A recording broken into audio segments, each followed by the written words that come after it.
On December 15, 2022, a certain ex-president dropped an NFT collection. Since this isn't a political video, I don't have to say his name, so I won't. This is also not an investment advice video. Buy what you like, research before investing, and never gamble with money you can't afford to lose. Anyway, the ex-president's NFT drop received overwhelmingly negative coverage. Late-night talk show hosts were savage, mocking, and jeering. The issuance was the subject of Saturday Night Live's Cold Open.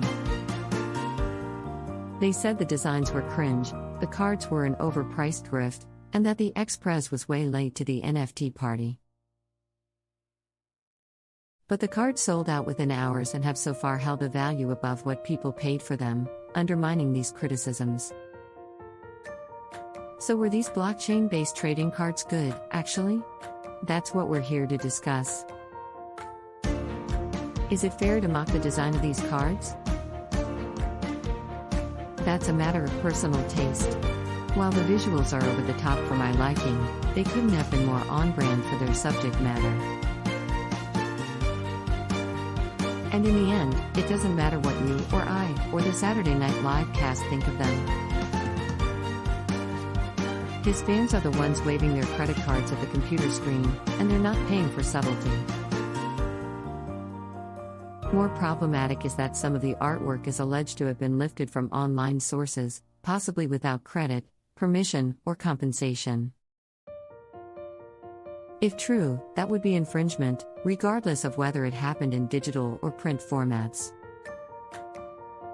Was the NFT collection a grift? Prices fluctuate, and only time will tell how these assets are ultimately valued. But so far, the floor price of these cards has consistently exceeded the initial sale price. And aside from monetary value, these initial buyers presumably got an asset that sparked joy for them. What I wonder is whether first-time NFT buyers received proper guidance on how to protect, display, or sell their new digital assets. Even traditional cardstock collectibles offer challenges to people who aren't used to collecting them. Traditional cards should be handled with cloth gloves, stored in plastic sleeves, and kept from direct sunlight lest they degrade in quality and value. A newbie looking to sell wouldn't necessarily know where to find a reputable buyer or how to avoid being taken advantage of. This would be even more of an issue for newbie NFT holders. So were these buyers provided with any educational resources on the upkeep and disposition of their new purchase? We'll never know from the news coverage, which focused more on whether the ex-president looked sillier as a NASCAR driver or as a superhero. The news outlet seemed more intent on projecting a dismissive attitude toward NFT assets than on helping or educating their audience. Was this a badly timed release that came too late to the party? The NFT hype train has left the station, tanking trade volume and suppressing values. But this may ultimately be a good thing for the Web3 space. Many schemers have moved along, leaving behind those of us who are building projects with genuine value. Those who remain in Web3 tend to be the ones who care most about the positive potential of the underlying technology. Why would it be considered too late to launch a project now? Just because the NFT bubble has burst and the crypto market has crashed? Plenty of successful businesses first launched during the Great Depression, after the stock market crash of 1929. Were they late to the party just because they first came to market during a cyclical lull?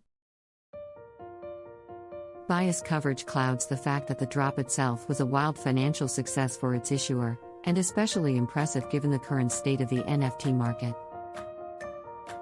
This collection sold out with little marketing and no utility other than a chance of personal access, in the tradition of Willy Wonka. The negative coverage also clouds the fact this presidential candidate has again earned himself many more millions of dollars worth of free publicity. I initially wanted to talk about NFT assets as political campaign swag, and how this collection was so much more effective than the issuance of a t-shirt or bumper sticker. In the first 2 weeks after the ex-president's 2024 candidacy announcement, his campaign raised $4.1 million through its online efforts. These trading cards eclipse that sum within hours, and secondary royalties will continue for the rest of the election cycle. However, although it raised funds, stoked the base, and kept the candidate in the news cycle, this NFT collection was not issued by the campaign. Most of the jeering coverage failed to report that this collection wasn't actually issued by the man whose face appears on its cards. These digital trading cards were released by a company that licensed the ex-president's name and address and paid for his endorsement. A company that is not known to have released an NFT collection before this one. A company with undoxed owners, whose mailing address is a rental box in a Utah strip mall. Of the 45,000 NFTs released, 1,000 of them were airdropped by the issuer into a wallet whose owners are presently unknown. This airdrop allegedly contained a disproportionately large number of the rarest and most valuable cards. These facts seem newsworthy to me, but please, media outlets, focus your attention on the silly cowboy and astronaut costumes. Some unknown person or persons, in a bear market, just walked away with millions of dollars from a celebrity endorsement, some copy-paste artwork, and a dream. They tailor their artwork to a largely crypto-naive audience without providing the educational and community resources needed by the newly onboarded. They may have violated copyrights. They may have fraudulently retained the most valuable items in the collection for themselves. And we may never know their names. Other than that, there's nothing particularly interesting about this NFT collection, and I don't intend to ever mention it or think about it again. I'd rather focus on NFT projects of original work being put out by passionate and responsible creators. And there are many of these, releasing innovations with little fanfare or mainstream notice. Regardless of the market status, the technology keeps maturing. So like this video and subscribe to this channel to stay informed of ongoing developments. So like this video and subscribe to this channel to stay informed of ongoing developments. So like this video and subscribe to this channel to stay informed of ongoing developments.